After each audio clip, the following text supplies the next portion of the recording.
আল্লাহর সাথে মহব্বত করা এক বিশাল ব্যাপার। আল্লাহর মহব্বতে মহব্বতগার হও, নবীজির মহব্বতে মহব্বতের শ্রেণীতে এসো, তাহলে কল্যাণ আছে। আপনি খুব জটিল সমস্যায় পড়ে গেছেন, খুবই জটিল সমস্যা, হল হয় না, সমস্যার সমাধান হয় না। আপনি ইয়াকিন করুন, আল্লাহ রসুলের কথাটার পরে ইয়াকিন করে, মহব্বত রেখে, বিশ্বাস করে আর আপনি দরুদ পাঠ করুন।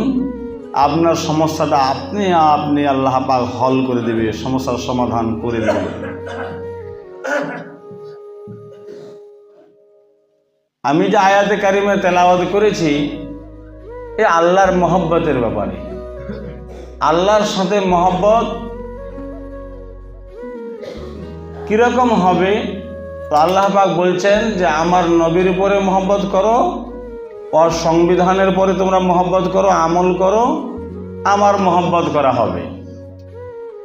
কুল ইন কুনতুম তুহিব্বুনাল্লাহ, তোমরা যদি আল্লাহর সাথে মহব্বত করতে চাও, ফাত্তাবিউনি, নবী মুহাম্মদ সাল্লাল্লাহু আলাইহি সাল্লামের অনুসরণ করো, আল্লাহর সাথে মহব্বত হয়ে যাবে। এখন নবীর সাথে কিরকম মহব্বত হবে, ভালোবাসা কেমন করে তৈরি হবে? আমরা দেখিনি নবীকে, নবীর কোনোদিন দর্শন হয়নি, দেখা হয়নি, সাক্ষাৎ হয়নি, আলাপ আলোচনা হয়নি, কিছুই হয়নি।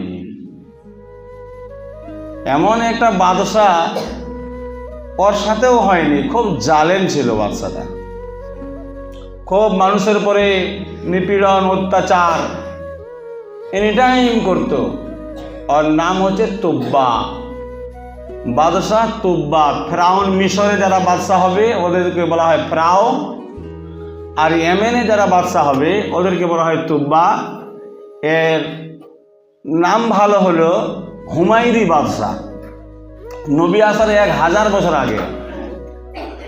তাই নবী আসার 1000 বছর আগেকার দৃষ্টান্ত এখনকার মানুষ দেখছে, কেতাব আছে বলেই, ইতিহাস আছে বলে, কোরআন আছে বলে, হাদিস আছে বলে, আগেকার কেতাবগুলো আছে বলে, নবী আসার 1000 বছর আগেকার ঘটনা এখনকার মানুষ পাচ্ছে।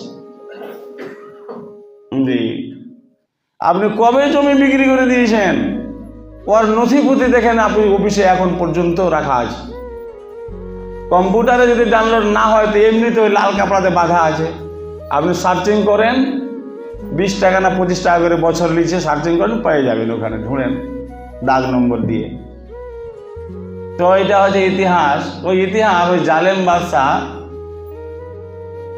নামি দামি মসজিদ তো খুব অন্তরে লাগছে। আজকে ভারতবর্ষের মধ্যে নামি দামি মসজিদ ছিল না নামাজ হলেও একটা বাবরি মসজিদ।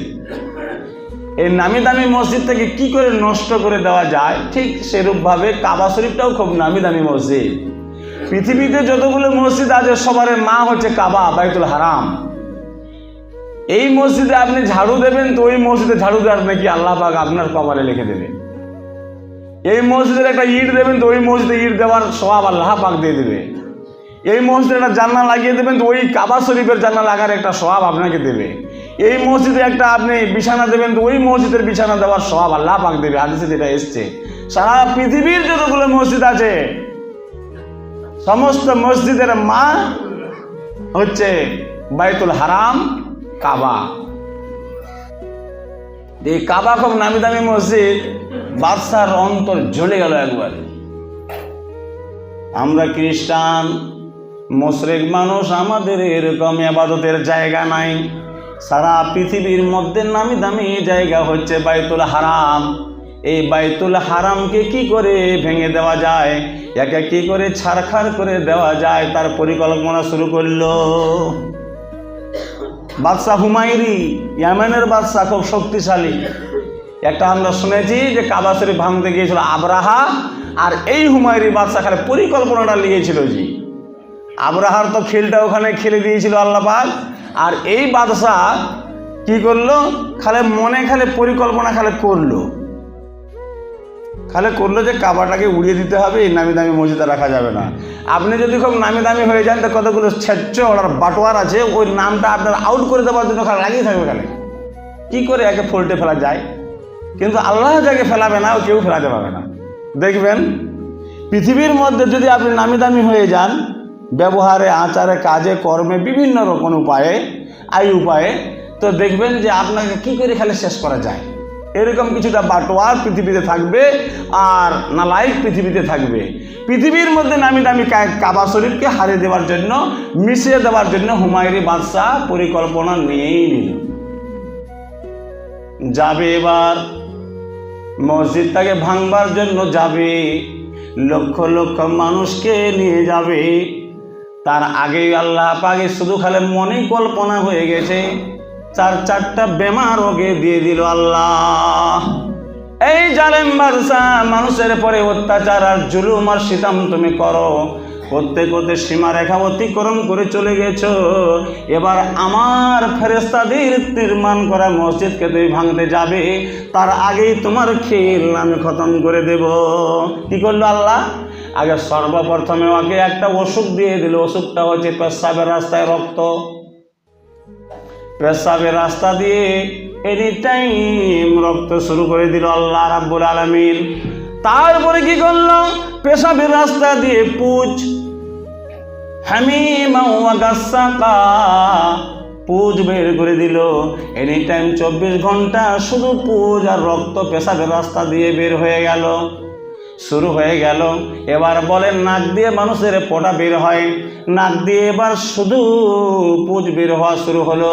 কান দিয়ে মানুষ আওয়াজ শুনতে পায়, কান দিয়ে এবার রক্ত বের করা শুরু করে দিল।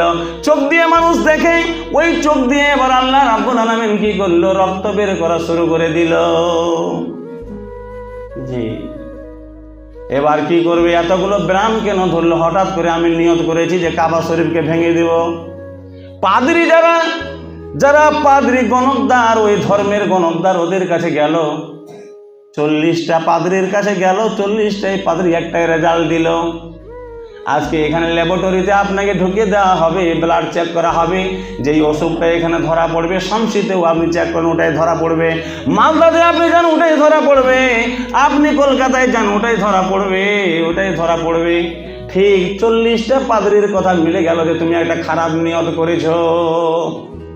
পাদ্রীরা রেজাল্ট দিয়ে দিল ওকে, গণকদার গণনা করে রেজাল্ট দিল ওকে, ওর মনটা তাসকিনের জন্য যে তুমি দেখো একটা খুব মহৎ জিনিসকে তুমি ভেঙে দেওয়ার চেষ্টা করেছো, একটা খুব ভালো জিনিসকে তুমি নষ্ট করে দেওয়ার চেষ্টা করেছো, তুমি অন্যায় ওয়াসওয়াসা দিয়ে দিয়েছো অন্তরে, এই জন্য তোমার এই ব্যারামগুলো, সেই জন আছেন একজন বসে তোমার এই ব্যারামগুলো তোমাকে দিয়ে দিয়েছে। খবরদার খবরদার, তুমি যেও না, তুমি ওই কাজে তুমি যেও না। জি, নিজের কথা তখন আবার উগলে বের করে দিল যে হ্যাঁ আমি আজ 8 দিন 10 দিন হয়ে গেল কাবা শরীফকে ভাঙার আমি একটা পরিকল্পনা নিয়েছি। ওই কাবা শরীফকে ভেঙে দেওয়ার জন্য তারপর থেকে আমার এই অসুখগুলো সৃষ্টি হয়ে গেছে। ওই পাদ্রীরা তখন বলল খবরদার ওই কাজ করতে যেও না।